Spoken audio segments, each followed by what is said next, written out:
नमस्कार दोस्तों, आप सभी का स्टडी फॉर यूपीएससी पीसीएस में स्वागत है। आज तारीख है 1 जुलाई 2023 ईस्वी। साल का 7वां महीना शुरू हो चुका है और आज का न्यूज़पेपर डिस्कशन वीडियो है ये, जिसमें द हिंदू का कुछ न्यूज़ हैं और एक आर्टिकल है द हिंदू का इंडिया और अफ्रीका और संबंध पर, इंडिया और अफ्रीका संबंध पर। बाकी दैनिक जागरण के काफ़ी इंपॉर्टेंट न्यूज़ हैं। उसके अलावा एक बिहार स्पेशल करंट भी लेकर आया हूँ मैं, जिसको मैं आपको बता दूंगा। शुरू करते हैं पहले टॉपिक से। समय अपने पास कम होता है, इसलिए मैं जल्दी में थोड़ा सा आपको कम समय में अधिक टॉपिक कवर करवाने की कोशिश करूँगा, ओके, जिससे आपका समय बर्बाद ना हो। एग्जामिनेशन नज़दीक आ रहा है, खूब मन से पढ़िएगा और शुरू करते हैं। देखिए क्या है ये समान नागरिक संहिता, तो मैं आपको बता चुका हूँ, इस पर हम लोग डिस्कस नहीं करेंगे, बहुत बार बात कर चुके हैं हम लोग ऑलरेडी। इस पर मेंस रिलेटेड मैं भी सवाल भी दे चुका हूँ, तो इसलिए इस पर बात नहीं करेंगे हम लोग आज क्या बात करेंगे। कल प्रधानमंत्री जी गए थे डीयू के शताब्दी समारोह में। 100 वर्ष पूरा हो गया दिल्ली यूनिवर्सिटी का, 1922 ईस्वी में स्थापित हुआ था ये। और इसके शताब्दी समारोह में जब प्रधानमंत्री जी गए तो वहाँ पर उन्होंने चौथी औद्योगिक क्रांति की बात की है, फोर्थ इंडस्ट्रियल रिवॉल्यूशन जिसको कहा जाता है, फोर्थ इंडस्ट्रियल रिवॉल्यूशन। ओके, बहुत सारे इंडस्ट्रियल रिवॉल्यूशन हुए हैं। आपने 1750 ईस्वी का इंडस्ट्रियल रिवॉल्यूशन भी पढ़ा होगा, जो यूरोपियन देशों में हुआ था पुनर्जागरण के बाद। आपने इतिहास, अगर विश्व इतिहास थोड़ा सा भी पढ़ा होगा तो आपको उसके बारे में नॉलेज होगा, जिसमें क्या था, स्वचालित भाप जनित और कोयला जनित जो इंजन आए थे, उसके आधार पर पहला इंडस्ट्रियल रिवॉल्यूशन सामने आया था। ओके, तो उसी तरह से अभी चौथा इंडस्ट्रियल रिवॉल्यूशन की बात हो रही है और पाँचवें औद्योगिक क्रांति की भी बात हो रही है साथ साथ में। तो चौथी औद्योगिक क्रांति क्या होती है, इससे जुड़े हुए सवाल यूपीएससी मेन से पूछा जा चुका है और आप लोगों से पूछा जाएगा आने वाले समय में, इसलिए इसको देख लेते हैं अच्छे से। देखिए क्या लिखा हुआ है यहाँ पर कि विश्व अत्यंत तीव्रता से औद्योगिक क्रांति का चतुर्थ चरण में प्रवेश कर रहा है। यह परिवर्तन वर्तमान वैश्विक व्यवस्था के परिवर्तन का कारक सिद्ध होगा। हर इंडस्ट्रियल रिवॉल्यूशन के बाद दुनिया की सामाजिक, आर्थिक और राजनीतिक प्रणाली जो है वो बदल जाती है। जो आप पहला इंडस्ट्रियल रिवॉल्यूशन पढ़ते हैं, उसके बाद दुनिया में लोकतंत्र और जनता के शासन का उदय होता है। आपने देखा होगा कि 1850 1750 के बाद से पूरे दुनिया में लोकतंत्र का प्रसार होना शुरू हो जाता है और सामाजिक, आर्थिक और राजनीतिक प्रणाली जो आदिकाल से चली आ रही थी, जो धर्म आधारित थी, वो सब बदल जाता है पूरी दुनिया में। तो अब क्या है, देखिए यहाँ पर क्या लिखा हुआ है। उद्योग 4.0 विनिर्माण, उत्पादन व संबंधित उद्योग, मूल निर्माण प्रक्रियाओं का डिजिटल परिवर्तन है। उद्योग 4.0 का उपयोग चौथी औद्योगिक क्रांति के साथ किया जाता है तथा यह औद्योगिकरण एक नए चरण का प्रतिनिधित्व कर औद्योगिक मूल्य श्रृंखला को नियंत्रित करते हैं। अब इसमें कौन कौन सी चीज़ें शामिल होती है। साइबर फिजिकल सिस्टम 4.0 जैसे स्मार्ट मशीन का आधार बनाते हैं। इसमें आधुनिक नियंत्रण प्रणालियों का उपयोग होता है। सॉफ्टवेयर सिस्टम एम्बेडेड होते हैं। इंटरनेट ऑफ थिंग्स की बात होती है, माध्यम से कनेक्ट होते हैं। इंटरनेट के द्वारा उत्पाद और उत्पादन के साधनों को नेटवर्क मिलता है, जिससे वे संचार कर सकते हैं, जिससे उत्पादन के नए तरीके, मूल्य निर्माण, वास्तविक समय का अनुकूलन हो सकता है। Internet of things, data, internet, इन सब चीज़ों को मिलाकर जो इंडस्ट्रियल रिवॉल्यूशन आ रहा है ना, उसी को क्या कहा जा रहा है, फोर्थ इंडस्ट्रियल रिवॉल्यूशन का नाम दिया जा रहा है।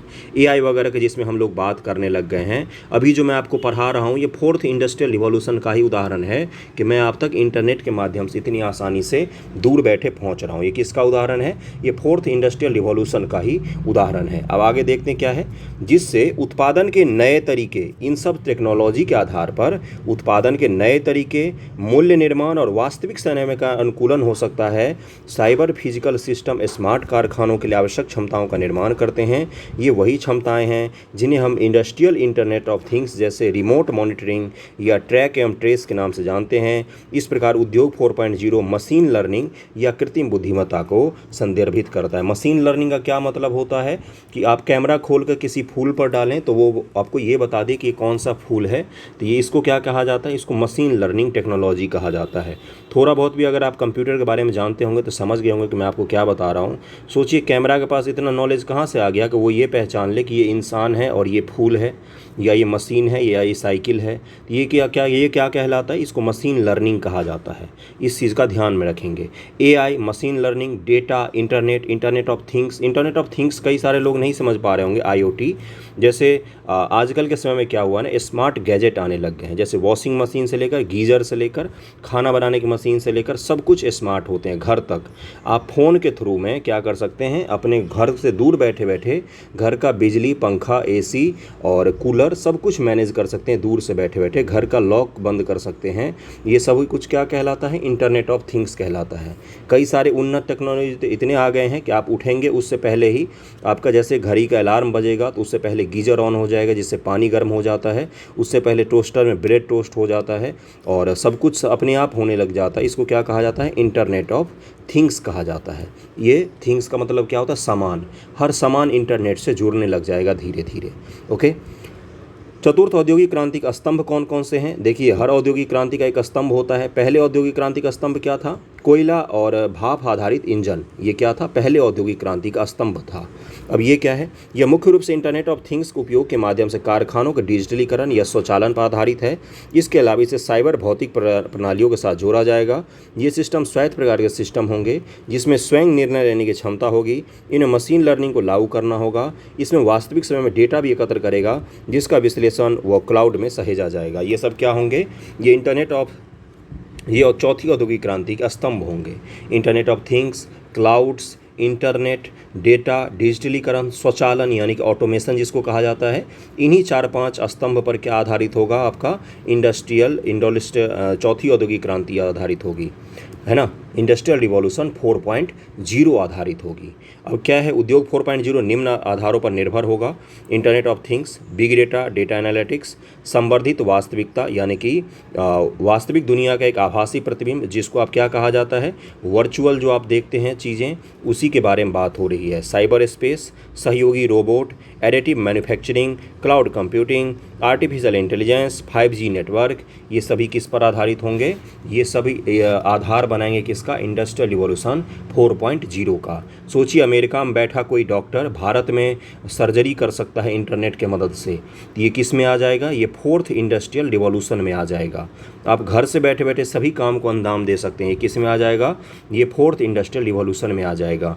बिना ड्राइवर की कारें चलेंगी, ये किस में आ जाएगा, 4th इंडस्ट्रियल रिवॉल्यूशन में आ जाएगा। आपको अचंभा हो रहा होगा, लेकिन मेट्रो जो होती है, दिल्ली में भी मेट्रो का ट्रायल किया गया था बिना ड्राइवर वाले मेट्रो का, जिसमें मेट्रो अपने आप चलेगी, कुछ भी नहीं करना होगा, उसमें बस बैठ जाइए आप, आपको लेकर वो अपने अपने गंतव्य पर जाती रहेगी, ऑटोमेटिक, 100% ऑटोमेटिक।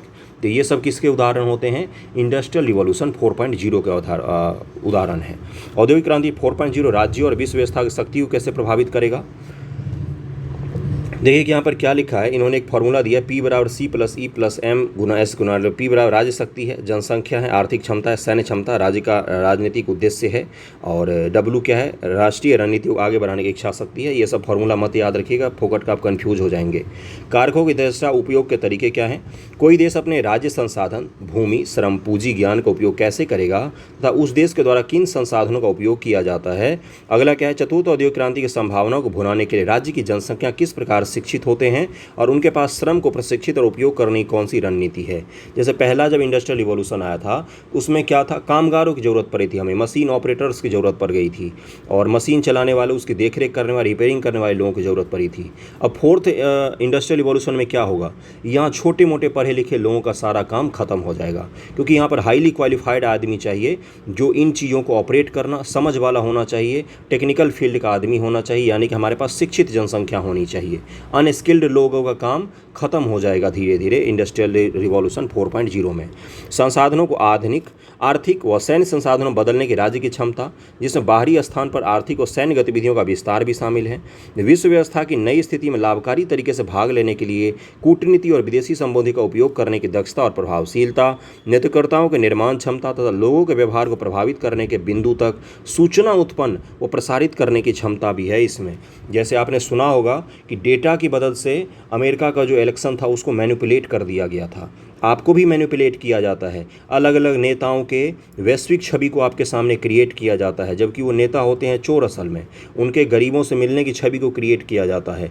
आप क्या बोलते हैं, क्या सोचते हैं, क्या आप सर्च करते हैं इंटरनेट पर, किस चीज़ में इंटरेस्ट है आपको, क्या खाते हैं, क्या पहनते हैं, हर चीज़ की जानकारी किसके पास होती है, सोशल मीडिया जो आप उपयोग करते हैं, इंस्टाग्राम, फेसबुक, ट्विटर, इनके पास होती है, गूगल के पास होती है। वो क्या करते हैं, उन चीज़ों के माध्यम से अलग अलग पॉलिटिकल पार्टी का प्रचार प्रसार करवाते हैं।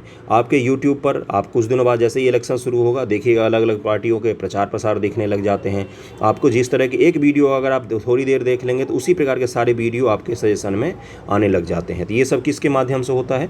आपकी सूचनाएं एकत्र कर रहा है बैठ के कंप्यूटर। ओके, अगला क्या है? उद्योग 4.0 तरह राज्य शक्ति के सूत्र के आधार पर विश्व के विभिन्न देशों की स्थिति अलग अलग है। अब हमें ये सब नहीं समझना, एक मूल रूप से बेसिक था कि इंडस्ट्रियल रिवॉल्यूशन 4.0 आखिरकार होता क्या है। इंडस्ट्रियल रिवॉल्यूशन 4.0 एक ही चीज़ होता है कि आधुनिक तकनीकों की मदद पर जो औद्योगिकरण हो रहा है ना पूरे दुनिया में, उसी को औद्योगिक रिवॉल्यूशन 4.0 का नाम दे दिया गया है। ओके, और थोड़ा सा मैं आपको समझाने की कोशिश करता हूँ। जैसे मान लीजिए अगर आपसे कोई पूछेगा कि 20 वर्षों बाद आप कौन कौन सा परिवर्तन देख रहे हैं भारत में, तो आप क्या क्या बोल सकते हैं? जैसे बैंक जो हैं मैक्सिमम बैंक बंद हो जाएंगे, टिकट काउंटर्स बंद हो जाएंगे, सब कुछ ऑनलाइन हो जाएगा, बहुत सारी ऐसी चीज़ें हैं जो बंद हो जाएंगी।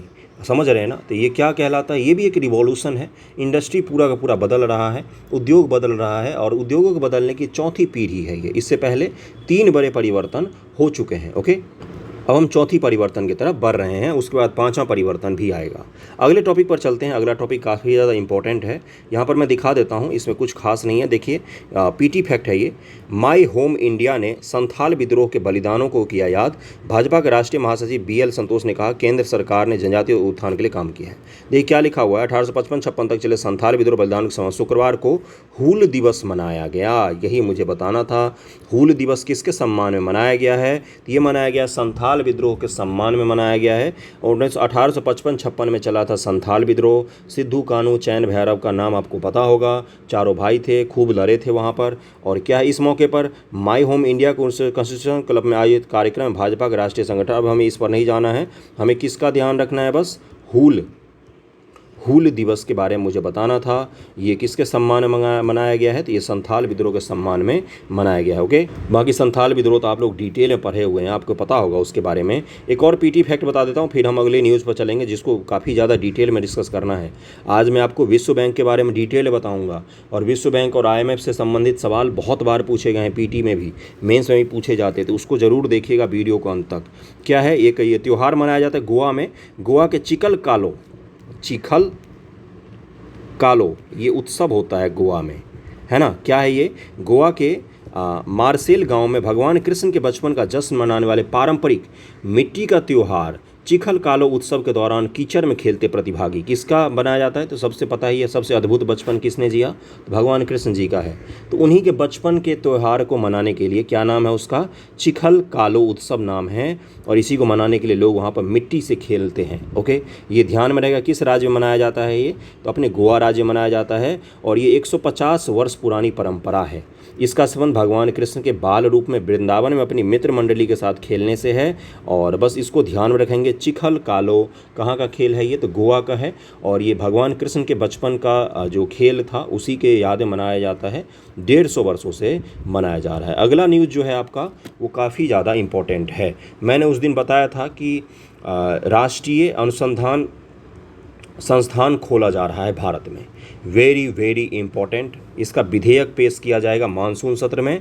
इसके अध्यक्ष होंगे हमारे प्रधानमंत्री महोदय, और उपाध्यक्ष में होंगे आपका शिक्षा मंत्री, और विज्ञान मंत्री जो हैं ये उसके उपाध्यक्ष होंगे, और देश के बड़े बड़े एकेडमिशियन जो होते हैं वो शामिल होंगे इसमें। अब इसका क्या लाभ है इसके बारे में थोड़ा सा समझ लीजिएगा, क्योंकि यहाँ से सवाल जो है वो पूछे जाएंगे आपके मेंस एग्जामिनेशन में। पिछले दिनों केंद्रीय मंत्रिमंडल ने राष्ट्रीय अनुसंधान फाउंडेशन विधेयक 2023 संसद पेश करने की स्वीकृति दी। प्रस्तावित राष्ट्रीय अनुसंधान फाउंडेशन की गतिविधि को गति प्रदान करने के लिए एक संचालन समिति का गठन किया जाएगा। इसमें सदस्य के रूप में 15 से 25 जाने माने शोधकर्ता और पेशेवर होंगे। वित्त वर्ष 23-24 से 27-28 तक के लिए 50,000 करोड़ रुपए का इसको बजट भी दिया गया है। ये आपका भूमिका हो गया। इसमें 14,000 करोड़ रुपये भारत सरकार देगी, बाकी 36,000 करोड़ प्राइवेट से और अनुदान वगैरह से इकट्ठा किया जाएगा। राष्ट्रीय अनुसंधान फाउंडेशन भारत के 1074 विश्वविद्यालय, 169 अनुसंधान संस्थानों में शोध एवं विकास के द्वार खोलेगा, जिनमें IIT, एम्स वगैरह सब शामिल हैं। अब देखिए यहाँ पर क्या लिखा हुआ है, शोध और विकास ही बेहतर जीवन का द्वार खोलता है। भारत अपनी श्रम आधारित अर्थव्यवस्था को कौशल आधारित अर्थव्यवस्था में बदलने में जुटा हुआ है। हमारे यहाँ जो श्रम प्रधान अर्थव्यवस्था है उसको हम स्किल बेस्ड इकोनॉमी बनाना चाह रहे हैं। ये लेबर बेस्ड इकोनॉमी को हम किससे बदलना चाह रहे हैं? स्किल बेस्ड इकोनॉमी में। ये चीज़, ये टर्मिनोलॉजी लिख कर आइएगा एग्जामिनेशन में। इसके लिए कौशल विकास उद्यमिता नाम से एक अलग मंत्रालय की स्थापना की गई है। देश से प्रतिभा की कोई कमी नहीं है। आधुनिक प्रयोगशाला स्थापित होने से वर्षों पहले से ही भारत विज्ञान के क्षेत्र में सक्रिय रूप से योगदान देता रहा है। भारत बहुत सारे विज्ञान के केंद्र में मतलब अनुसंधान वगैरह हुए हैं। भारत 0.6% के करीब में खर्च करता है। देखिए यहाँ पर क्या लिखा हुआ है, शोध एवं विकास भारत का खर्च इसके सकल घरेलू उत्पाद का 0.6% है। ये मैंने उस दिन भी बताया था, बाकी दुनिया की तुलना में बहुत ही कम है। ओके, यूनेस्को ने क्या बोला है? यूनेस्को ने हमारे बारे में बोला है। यूनेस्को इंस्टीट्यूट ऑफ स्टैटिकल के अनुसार भारत में प्रति 10 लाख आबादी पर केवल 253 शोध करता है। जब आपको क्रिटिकल एनालिसिस पूछा जाएगा कि राष्ट्रीय शोध संस्थान जो बनाया जा रहा है, अनुसंधान संस्थान जो बनाया जा रहा है, इसको स्थापित करने में कौन कौन सी चुनौतियाँ आएंगी, तो वहाँ पर आप क्या लिखेंगे कि हमारे देश में 10 लाख की आबादी, मात्र 253 लोग जो हैं ये क्या है, ये शोधकर्ता हैं, हमारे देश रिसर्चर हैं। बताइए, बीपीएससी के सीट से थोड़े से ही ज़्यादा हैं ये शोधकर्ता अपने देश में, ठीक ना, जो विकसित देशों की तुलना में काफ़ी कम है। शोध एवं विकास के देश के निजी क्षेत्र का योगदान उनके सकल व्यय का 40% से कम है, जबकि उन्नत देशों में यह आंकड़ा 70% है। अपने देश में निजी संस्थान जो है, प्राइवेट इंस्टीट्यूट, वो भी शोध में ज़्यादा इंटरेस्ट नहीं लेते हैं। शोध और विकास पर खर्च करने वाली दुनिया के शीर्ष 2500 कंपनियों में की सूची में केवल 26 भारतीय कंपनियां हैं, जबकि चीनी कंपनियों की संख्या 301 है। 2500 कंपनी दुनिया भर का एक लिस्ट निकाला जो सबसे ज़्यादा रिसर्च पर खर्च करती हैं। इसमें भारत की 26 कंपनियां शामिल हैं और चीन की 301 कंपनियां शामिल हैं। रिसर्च ही आधार होता है इकोनॉमी का। नई चीज़ें जब तक आप नहीं बनाएंगे तब तक आपका इकोनॉमी बूम नहीं करेगा। यह सच है कि राष्ट्र शोध और विकास में विफल रहा है। वो चौतरफा संकटों में फंसा रहता है। एक मजबूत अर्थव्यवस्था बनाने के लिए सार्थक ज्ञान प्रणाली आवश्यक है जो उसे शक्ति प्रदान करती है। देश में जितनी बौद्धिक संपदा सृजित होती है उतने बड़े पैमाने पर रोजगार भी सृजित होंगे। इजराइल ने इसको कर दिखाया है कि अपने यहाँ खूब सारा शोध करके उसने रोजगार भी क्रिएट किया है। अच्छी बात क्या बताई है इन्होंने? अच्छी बात बताई है इन्होंने कि भारत सरकार ने make in India, startup India, stand up India जैसे कार्यक्रम शुरू करके युवाओं का ध्यान नौकरी लेने से ज़्यादा नौकरी देने पर केंद्रित किया है कि आप ऐसा बनिए कि जॉब आप क्रिएटर बनिए, जॉब सीकर मत बनिए, जॉब क्रिएटर बनिए, जॉब बनाने वाले बनिए, जॉब मांगने वाले मत बनिए। उसके बाद से गति शक्ति पोर्टल चला रहा है भारत सरकार, जिसके तहत बहुत सारे पैसा खर्च किए जा रहे हैं। उसके बाद से क्या बोला इन्होंने, ग्लोबल इनोवेशन इंडेक्स 2022 की रैंकिंग भारत 132 देशों में 40वें स्थान पर रहा था। ग्लोबल इनोवेशन इंडेक्स में 2022 में 140 देशों में हम कितने, 132 देशों में कहाँ पर रहे थे, 40वां पोजीशन था हमारा। वेरी वेरी इंपॉर्टेंट और बहुत ही अच्छा पोजीशन है ये। ग्लोबल इनोवेशन में अगर हम 40 नंबर पर हैं तो यानी कि आने वाले समय में हम और ऊपर जा सकते हैं। उसके बाद से क्या लिखा है, देखिए यहाँ पर क्या लिखा हुआ है कि 2015 में 81वें स्थान पर थे हम। 2015 में कितना पर थे, 81वें पर। अब कितना आ गए हैं 2022 में, 40वें पोजीशन पर आ गए हैं हम। अब भारत आज दुनिया में तीसरा सबसे बड़ा स्टार्टअप का केंद्र है। चीन में सबसे ज़्यादा, यूएसए में सबसे ज़्यादा स्टार्टअप हैं। उसके बाद चीन का नाम आता है, उसके बाद भारत का नाम आता है। स्टार्टअप का मतलब नई नई कंपनियाँ खोलने के माध्यम में। भारत के पास नवाचार का वैश्विक चालक बनने के लिए आवश्यक मजबूत बाजार है और हमारे पास प्रतिभा भी है। इसलिए ये राष्ट्रीय अनुसंधान संस्थान जो है ये हमारी इकोनॉमी को बेनिफिट पहुँचा सकता है। कुछ क्रिटिकल पॉइंट भी चाहे मैंने बताया आपको, कुछ आपको अच्छे पॉइंट भी बताए हैं और दोनों पॉजिटिव निगेटिव को मिलाकर कुछ डेटा रिपोर्ट भी दिए हैं। जैसे इनोवेशन इंडेक्स में हम कहाँ पर हैं, तो हम 40वें पोजीशन पर हैं। आपको क्या बताना है कि वैश्विक इनोवेशन इंडेक्स जारी किसके द्वारा किया जाता है। Very very important. अगले टॉपिक पर चलते हैं अब हम लोग। अगला टॉपिक क्या है, अगला टॉपिक है आपका विश्व बैंक से संबंधित। बाकी सारा न्यूज़ को मत देखिएगा। देखिए यहाँ पर क्या लिखा हुआ, विश्व बैंक ने भारत को $150 करोड़ के वित्त पोषण की दी है मंजूरी। तो देखिए विश्व बैंक बहुत ज़्यादा चर्चा में रहता है। स्टैटिक पोर्शन है ये आपके सिलेबस का, कोई करंट का सेक्शन नहीं है। ये आपको इकोनॉमी में स्टैटिक सेक्शन में पढ़ना है। दुनिया का अलग अलग संस्थान जहाँ पर आप पढ़ते हैं तो वहाँ पर आपको विश्व बैंक के बारे में पढ़ना है। तो विश्व बैंक में थोड़ा सा डिटेल बता देता हूँ क्योंकि इससे जुड़ा हुआ सवाल अक्सर पूछा जाता है आपके पीटी और मेंस एग्जामिनेशन में। इसको देख लेते हैं क्या है। थोड़ा सा लंबा होगा वीडियो, लेकिन वीडियो को अंत तक देखा कीजिए क्योंकि काफ़ी सारे इंपॉर्टेंट न्यूज़ हैं इसमें। विश्व बैंक समूह से जुड़ी सामान्य जानकारी। अंतर्राष्ट्रीय पुनर्निर्माण और विकास बैंक, विश्व बैंक का असल में नाम क्या है, IBRD नाम है इसका, international bank for reconstruction and development. जब सेकेंड वर्ल्ड वॉर में पूरा यूरोप तबाह हो गया था, पूरी दुनिया की लगभग में इंफ्रास्ट्रक्चर बहुत बड़ी मात्रा में तबाह हो गई थी, तब इन बैंकों का गठन किया गया था पूंजीकरण के लिए ताकि उनका फिर से निर्माण किया जा सके। इसलिए इसका क्या नाम रखा गया था, international bank for reconstruction and development, IBRD इसका नाम रखा गया था। और अंतर्राष्ट्रीय मुद्रा कोष IMF की स्थापना 1944 में अमेरिका के न्यू हैम्पशायर में ब्रेटन वुड्स सम्मेलन के दौरान हुई थी। ब्रेटन वुड्स सम्मेलन कहाँ पर हुआ था, अमेरिका में हुआ था। एक बार यही पूछ लिया गया था एग्जामिनेशन में, तो इसको ध्यान में रखेंगे। ब्रेटन वुड्स सम्मेलन को आधिकारिक तौर पर संयुक्त राष्ट्र मौद्रिक व वित्तीय सम्मेलन, United nation monetary and financial conference के रूप में भी जाना जाता है। 1 जुलाई 2001 से 22 जुलाई 1944 तक 44 देशों के प्रतिनिधि इसमें शामिल हुए थे। इसका तात्कालिक उद्देश्य द्वितीय विश्व युद्ध और विश्वव्यापी संकट से जूझ रहे देशों को मदद करना था। अंतर्राष्ट्रीय पुनर्विकास और विकास बैंक को ही विश्व बैंक कहा जाता है।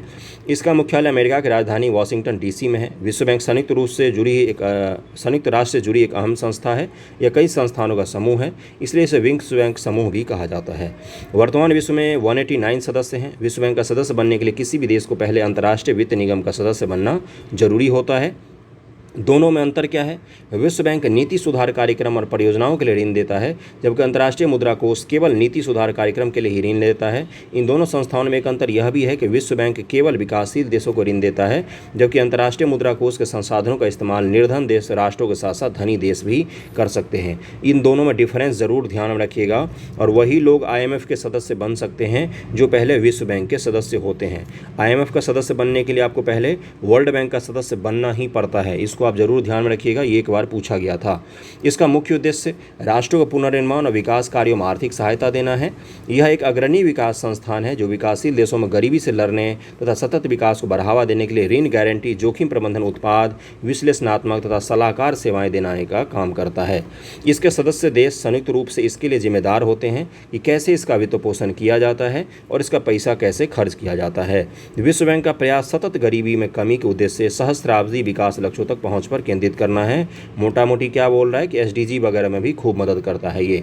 अब विश्व बैंक में शामिल संस्थान है। देखिए, विश्व बैंक के अंदर बहुत सारे संस्थान हैं अलग अलग, और इन संस्थानों के बारे में UPPCS और UPSC और BPSC लगातार पूछते आई है। जैसे पिछले साल ही मीगा के बारे में पूछा गया था, किसी एग्जाम में मैंने देखा था मीगा के बारे में पूछा गया था। ये भी क्या है? ये विश्व बैंक के अंदर एक संस्थान है जो काम करती है। ओके, पहला कौन सा है? पहला international bank for reconstruction and development, IBRD। IBRD का स्थापना 1945 में हुई। वर्तमान में इसके 188 सदस्य हैं। IBRD का उद्देश्य मध्यम विकास वाले देशों, ऋणग्रस्त, गरीबी में देश, ऋण, गारंटी, गैर उधार सेवाओं के माध्यम सतत विकास को बढ़ावा देना है, जिसमें विश्लेषणात्मक और सलाहकार सेवाएं भी शामिल हैं। ओके, अगले पर चलें। देखिए यहाँ पर क्या लिखा हुआ है इसमें, IBRD और IDA मिलकर, IDA बोले तो ये दोनों मिलकर क्या करते हैं? देखिए यहाँ पर लिखा हुआ IBRD और IDA मिलकर विश्व बैंक का स्वरूप लेते हैं, जो विकासशील देशों की सरकारों को वित्त पोषण, नीति सलाह व तकनीकी सहायता प्रदान करते हैं। ये दोनों जब मिल जाते हैं ना, तब वर्ल्ड बैंक का स्वरूप ले लेते हैं। ओके, यह विश्व बैंक के परिचालन खर्चों का वहन तथा गरीब देशों के लिए IDA को धन प्रदान करता है। अगला संस्थान कौन सा इसके अंदर? IFC है, इंटरनेशनल फाइनेंस कॉरपोरेशन। वर्ष 1956 में स्थापित IFC 184 सदस्य देश हैं। ये सभी विश्व बैंक के अंदर ही अलग अलग संस्थाएं हैं। ओके, जो सामूहिक रूप से नीतियों को निर्धारित करता है। यह 100 से अधिक विकासशील देशों, उभरते बाजारों में कंपनी और वित्तीय संस्थानों को रोजगार सृजित करने, कर राजस्व जुटाने, कॉर्पोरेट प्रशासन, पर्यावरण प्रदर्शन सुधार करने, उनके स्थानीय समुदाय में योगदान करने में भी सहायता देता है। IFC अंतर्राष्ट्रीय पूंजी बाजार में ऋण दायित्व को पूरा करने के माध्यम से लगभग सभी ऋण गतिविधियों के लिए धन जुटाता है। वर्ष 1989 के बाद से IFC ने अपनी AAA रेटिंग बना कर रखी हुई है। यह आमतौर पर 7 से 12 साल की परिपक्वता वाले व्यवसाय और निजी परियोजनाओं को ऋण देता है। इसको जरूर ध्यान में रखिएगा, इसको जरूर ध्यान में रखिए। अगला कौन सा है? International development association, IDA। आ गया ना, इसी की बात हो रही थी। IDA के बारे में पढ़ते हैं, क्या है? IDA की स्थापना 1960 में हुई थी। वर्तमान इसके 173 सदस्य हैं। देखिए, सभी का स्थापना वर्ष को जरूर ध्यान में रखिएगा, क्योंकि कई बार पूछा गया है कि किस संस्थान की स्थापना कब हुई है। ओके, ये दुनिया के सबसे गरीब देशों की मदद करता है। 173 शेयर धारकों देशों द्वारा प्रबंधित IDA का उद्देश्य आर्थिक विकास को बढ़ावा देना है, असमानताओं को कम करना, लोगों की जीवन स्थितियों में सुधार के लिए अनुदान प्रदान करना। यह दुनिया के 75 सबसे गरीब देशों की बुनियादी सामाजिक सेवाओं और सहायता प्रदान करने वाले सबसे बड़े स्रोतों में से एक है। यह आपका स्टैटिक पोर्शन तैयार हो रहा है, कोई करंट अफेयर नहीं इतना सारा मैं पढ़ा रहा हूँ। ये स्टैटिक पोर्शन में आता है IBRD से। देखिएगा सवाल उठाकर कितने सारे पूछे गए हैं PT और मेंस में। क्या है अगला? कि IDA रियायती शर्तों पर ऋण देता है, अर्थात यह शून्य या बहुत कम ब्याज शुल्क देता है। पुनर्भुगतान 30 से 38 वर्षों तक किया जा सकता है, यानी कि गरीब देशों को लॉन्ग टर्म के लिए ऋण प्रदान करता है, कम उसके ब्याज पर। ओके, उसके अलावा 5 से 10 वर्षों की छूट अवधि भी इसमें शामिल होती है। निवेश विवादों और निपटारों के लिए अंतर्राष्ट्रीय केंद्र international centre for settlement of investment ICSID ये 1966 में स्थापित हुआ है। एक स्वायत्त अंतर्राष्ट्रीय संस्था है। ये एक बहुपक्षीय संधि है जिसे विश्व बैंक के कार्यकारी निदेशक द्वारा तैयार किया जाता है ताकि बैंक के निवेश को बढ़ाने के उद्देश्य से आगे बढ़ा जा सके। इसका प्राथमिक उद्देश्य अंतर्राष्ट्रीय निवेश विवादों के सुलह और मध्यस्थता के लिए सुविधाएं प्रदान करनी है। अगला एसोसिएशन यही है जिसके बारे में कुछ दिन पहले एग्जामिनेशन में पूछा गया था, MIGA MIGA multilateral investment guarantee agency MIGA. Okay, 12 अप्रैल 1988 को विश्व बैंक समूह के एक सदस्य के रूप में मीगा की स्थापना की गई। कानूनी तौर पर अलग व आर्थिक रूप से स्वतंत्र इकाई के रूप में व्यवसायों के लिए खोली गई मीगा में 179 सदस्य देश हैं। मीगा को विकासशील देशों में गैर वाणिज्यिक जोखिम के खिलाफ निवेश की बीमा के सार्वजनिक और निजी स्रोतों के पूरक के लिए बनाया गया था इस संस्थान को। ओके, ये ध्यान में रहेगा। विश्व बैंक से जुड़े हुए काफ़ी सारे फैक्ट बता दिए, कब इसकी स्थापना हुई, क्या क्या काम करता है, ये सब मैंने आपको डिटेल बता दिया है। अगले टॉपिक पर हम लोग चलते हैं। और अभी का न्यूज़ क्या था कि भारत को इसने $150 करोड़ का वित्त पोषण की मंजूरी दे दी है, जिसका उपयोग भारत कहाँ पर करेगा। तो देखिए यहाँ पर लिखा हुआ है, भारत में कम कार्बन ऊर्जा बुनियादी ढांचे को गति देने के लिए, मतलब ऐसा एनर्जी का स्रोत जिसमें कम कार्बन का इमिशन होता है, उससे जुड़ी हुई परियोजनाओं को बढ़ाने के लिए $150 करोड़ का वित्त पोषण किया है। किसने? वर्ल्ड बैंक ने किया। ओके, अगला न्यूज़ कौन सा है? अगला न्यूज़ है आपका कोर सेक्टर के बारे में। हुआ क्या है कि कोर सेक्टर के प्रोडक्शन में डिक्लाइन आ गया है। तो कोर सेक्टर क्या होता है वो मैं बता देता हूँ। उसके बाद हम बिहार स्पेशल का एक न्यूज़ कर लेंगे। और कौन सा न्यूज़ करेंगे हम लोग? एक और न्यूज़ है आपके लिए लाया हूँ मैं इंटरनेशनल लेवल का, जो बहुत ही ज़्यादा इंपॉर्टेंट है। ओके, देखिए क्या लिखा हुआ है यहाँ पर कि जून 2022 में, ये पिछले साल का है। मूल रूप से मुझे क्या समझाना था आपको? कोर सेक्टर समझाना था। 8 प्रमुख उद्योग क्षेत्र हैं कोर में। इन 8 को ध्यान रखिएगा। इससे पहले भी मैंने एक बार समझाया था, दूसरी बार मैं इसीलिए समझा रहा हूँ क्योंकि इससे जुड़े हुए पीटी में सवाल बहुत बार पूछे गए हैं कि कोर सेक्टर में सबसे बड़ी भागीदारी किसकी है और ये क्या होते हैं, कोर सेक्टर में निम्न से कौन कौन से शामिल होते हैं, इसलिए इसको ज़रूर ध्यान में रखिएगा। पहला कोयला, दूसरा कच्चा तेल, तीसरा प्राकृतिक गैस, चौथा रिफाइनरी उत्पाद, 5वां उर्वरक, 6ठा स्टील, 7वां सीमेंट, 8वां बिजली। ये 8 का 8 शामिल होते हैं। इसमें सबसे बड़ा भारांश किसका है? इस 8 उद्योग में सबसे बड़ा है रिफाइनरी उत्पाद, फिर बिजली का आता है, फिर स्टील, फिर कोयला, फिर कच्चा तेल, फिर प्राकृतिक गैस, फिर सीमेंट, फिर उर्वरक। इन सभी का भारांश घटते क्रम में याद रखिएगा। सबसे अधिक किसका है? रिफाइनरी उत्पाद का। और सबसे कम किसका है? उर्वरक का है। उर्वरक से ज़्यादा सीमेंट का, सीमेंट से ज़्यादा प्राकृतिक गैस। प्राकृतिक गैस अलग है, रिफाइनरी उत्पाद अलग है और कोयला अलग है। तीनों अलग अलग है। कच्चा तेल भी अलग है। रिफाइनरी उत्पाद अलग है, कच्चा तेल अलग है, कोयला अलग है, प्राकृतिक गैस अलग है। ये सभी अलग अलग कोर सेक्टर के क्षेत्र हैं, अलग अलग ही याद रखिएगा इसको। रिफाइनरी सबसे ज़्यादा है, सबसे कम उर्वरक का भारांश है। उर्वरक सेक्टर जो है उसका भारांश सबसे कम है। इनको कोर सेक्टर क्यों कहा जाता है? क्योंकि देश की इकोनॉमी इनके बिना नहीं चल सकती। इनमें से किसी एक को भी आप हटा दीजिए, जैसे उर्वरक को मान लीजिए हटा दिया हमने, आपको क्या लगता है देश की कृषि का प्रोडक्शन क्या हो जाएगा? धराम से गिर जाएगा अगर उर्वरक लोगों को नहीं मिलेगा तो। आप ऐसा कीजिए, बिजली को हटा दीजिए। आप जीवित ही नहीं रह सकते आजकल के समय में तो बिना बिजली के। रिफाइनरी उत्पाद को हटा दीजिए, रिफाइनरी उत्पाद को हटा दीजिए। देखिए भारत के कितना बार डिक्लाइन हो जाता है, हमारे बैलेंस ऑफ पेमेंट में धराम से गिर जाएगा। तो ये 8 वैसे कोर सेक्टर हैं जो हमारी इकोनॉमी के पहिया का काम करते हैं। ये चीज़ ध्यान में रहेगा। और देखिए यहाँ पर क्या लिखा हुआ है कि औद्योगिक उत्पादन सूचकांक IPP एक संकेतक है जो किसी निश्चित अवधि के दौरान औद्योगिक उत्पादन की मात्रा में बदलाव को मापता है और यही कोर सेक्टर को भी मापता रहता है। यह सांख्यिकी और कार्यान्वयन मंत्रालय के राष्ट्रीय सांख्यिकी कार्यालय NSO द्वारा मासिक रूप से संकलित और प्रकाशित किया जाता है। यह एक समग्र संकेतक है जो कि निम्न रूप में वर्गीकृत किए गए उद्योग समूहों की वृद्धि को दर को मापता है। व्यापक क्षेत्र अर्थात खनन, विनिर्माण और बिजली है। ओके, उपयोग आधारित क्षेत्र कौन कौन से हैं?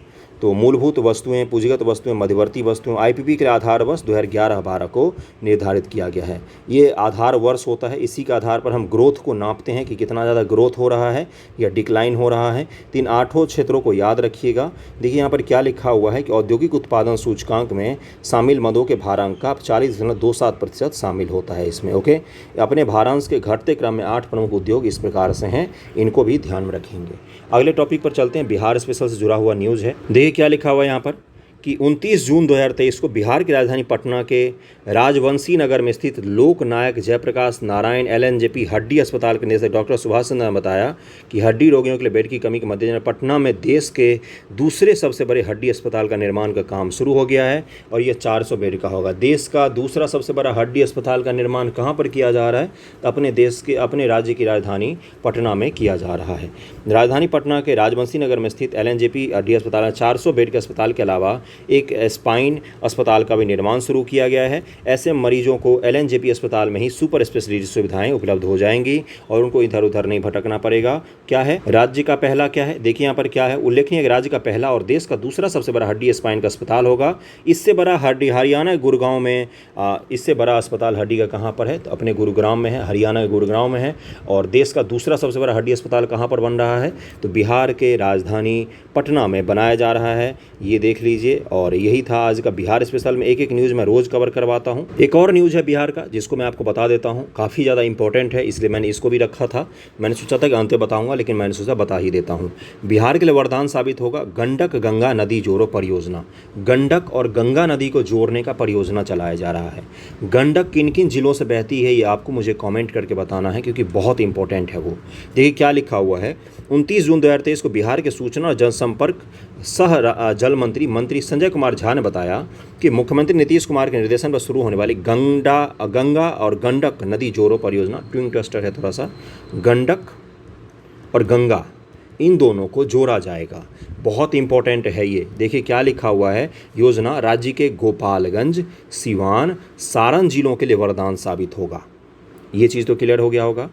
इस योजना में गोपालगंज जिले के हीरा पाकर के पास, इस जगह का नाम ध्यान में रखेंगे, BPSC बिहार स्पेशल में स्पेसिफिक जगह का नाम भी पूछती है, के पास गंडक नदी से शुरू कर सारण जिले के हासिलपुर के पास गंगा नदी तक कुल 170 किलोमीटर लंबे लिंक चैनल का निर्माण होगा। इसमें सैंक्शनिंग और खुदाई का कार्य भी शामिल किया गया है। साथ ही सारण तटबंध के किलोमीटर 139.52 पर निर्धारित डिजाइन के अनुसार 4 भेंट वाली एंटी फ्लड स्विच का निर्माण किया जाएगा।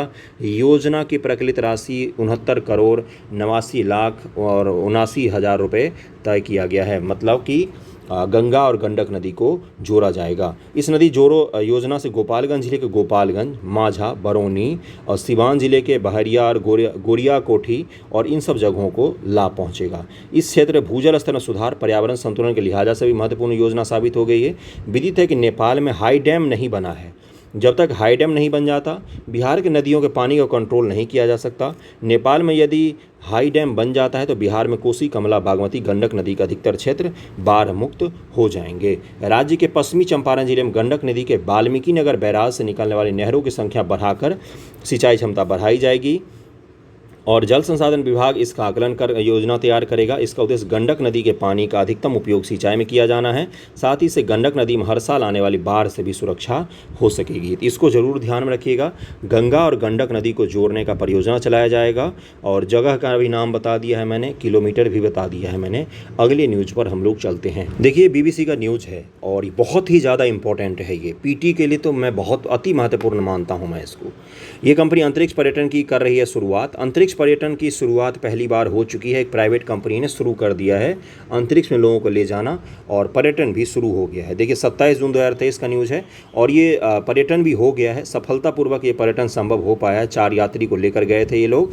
अंतरिक्ष पर्यटन कंपनी वर्जिन गैलेक्टिक ने अपनी पहली व्यावसायिक उड़ान सेवा शुरू कर दिया है। अब तो शुरू कर दिया है। कंपनी इसकी लॉन्चिंग 27 जून से 30 जून के बीच कर सकती है। ये व्यावसायिक उड़ान गैलेक्टिक 01 के रूप में जानी जाएगी और वहीं दूसरी व्यावसायिक अंतरिक्ष उड़ान गैलेक्टिक 02 अगस्त 2023 की शुरुआत में होगी। गैलेक्टिक 01 का संबंध किससे है? तो अंतरिक्ष पर्यटन से है। अंतरिक्ष पर्यटन से है, इसको जरूर ध्यान रखेंगे। कंपनी की इस घोषणा के बाद से गैलेक्टिक शेयरों में बहुत ज़्यादा वृद्धि हो गई। ये सब हमारे काम का नहीं है। गैलेक्टिक 01 जरूर ध्यान रखेंगे। कंपनी का क्या कहना है? वर्जिन गैलेक्टिक का कहना है, ये कंपनी का नाम है, कि उसकी पहली उड़ान कोई साधारण नहीं है बल्कि एक वैज्ञानिक अनुसंधान मिशन होगी। इसमें इटालियन एयरफोर्स, इटली के राष्ट्रीय अनुसंधान परिषद के चालक दल के 3 सदस्य सवार होंगे। ये सदस्य माइक्रो ग्रेविटी रिसर्च में हिस्सा लेंगे। माइक्रो ग्रेविटी यानी शून्य गुरुत्वाकर्षण के रिसर्च में भी इन लोगों ने हिस्सा लिया है। वहीं गैलेक्टिक 02 जो होगा ये आम लोगों को लेकर जाएगा और पर्यटन करवाएगा। अंतरिक्ष से दिखाकर आपको लाया जाएगा। जहाँ से पृथ्वी का वातावरण समाप्त हो जाता है और अंतरिक्ष की सीमा शुरू होती है, वहाँ तक ये विमान आपको अपने में बिठा कर ले जाती है और घुमा के लेके आती है।